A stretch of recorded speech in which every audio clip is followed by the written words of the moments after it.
Hi అండి, welcome to మన channel. ఈరోజు వీడియోలో అయితే ఒక డిఫరెంట్గా ఉండే బ్రేక్ఫాస్ట్ రెసిపీ అనేది చూపించిపోతున్నానండి. చాలానే టేస్టీగా ఉంటుంది, సింపుల్గా చేసుకునేయచ్చు.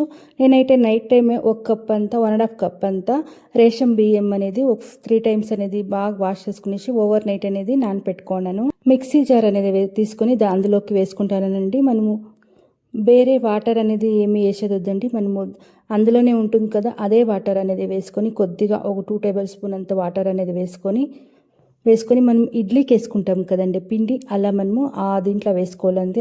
అట్లా ఉండాల, కొద్దిగా మనకి రవ్వుతర ఉండాల. అలా వేసుకున్నాక ఇంకొక గిన్నె తీసుకొని దాంట్లోకి వేసుకొని, నేనైతే ఆలు అనేది ఒక 3 అనేది తీసుకొని బాగా ఉడుకు పెట్టుకున్నాను. దాన్ని పొట్టు తీసేసి అదే మిక్సీ జార్ అనేది తీసుకొని అందులోకి మనం ఉడుకు పెట్టుకుంటాం కదా ఆలు అనేది, అదాన్ని వేసుకొని కొద్దిగా స్మాష్ చేసుకొని అందులోకి మిక్సీ జార్లోకి అయితే వేసుకోవాలండి.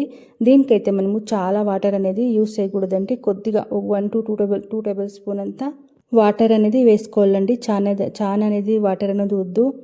నేనైతే ఒక 2 టేబుల్ స్పూన్ అంత వాటర్ వేసుకొని దీన్ని అయితే నున్నగా మనము వేసుకోవాలండి. ఎంత నున్నగా అయితే అంత నున్నగా వేసుకొని మనము మిక్సీకి వేసుకుంటాం కదా అప్పుడే బియ్యం అనేది, ఆ బౌల్లోకి అయితే మనం వేసుకోవాలండి. ఇలా చేసి చూడండి, ఒకసారి ట్రై చేయండి, చాలానే బాగుంటుంది. ఇలా ఆలుతో చేసేదాన్ని ఇంకా చాలా క్రిస్పీగా చాలానే బాగుంటుంది. ఇందులోకి అయితే నేను 1/4 టేబుల్ స్పూన్ అంత చిల్లీ పౌడర్, టేస్ట్కి తగినంత సాల్ట్ అనేది వేసుకుంటానండి. ఒక 1/4 టేబుల్ స్పూన్ అంత జీలకర్ర కూడా వేసుకుంటా ఉన్నాను. ఒక 1/2 కప్ అంతా కొత్తిమీర కూడా చిన్నగా కట్ చేసుకొని వేసుకొని దీన్ని బాగా కలుపుకునేయాలండి. బాగా 1 నిమిషం పాటు బాగా కలుపుకునేయండి. మనం ఎంత బాగా పునుగులు అనేది ఇలా పిండి అనేది కలుపుకుంటామో మనకి పునుగులు అనేది అంత బాగా వస్తాయండి. ఎప్పుడు ఒకేలా కాకుండా ఇలా ఆలుతో ఒకేదా ట్రై చేయండి, చాలానే టేస్టీగా ఉంటుంది. బ్రేక్ఫాస్ట్కి, లంచ్ బాక్స్కి, అప్పటికప్పుడు ఏమైనా టీ టైంలో స్నాక్స్కి ఈవినింగ్ టైంలో చిన్నోళ్ళు స్కూల్ ఇంకా వస్తారు కదండి, అప్పటికి ఏమైనా చేసేయాలన్నప్పుడు ఇలా ఒకసారి ట్రై చేయండి, చాలానే బాగా వస్తుంది.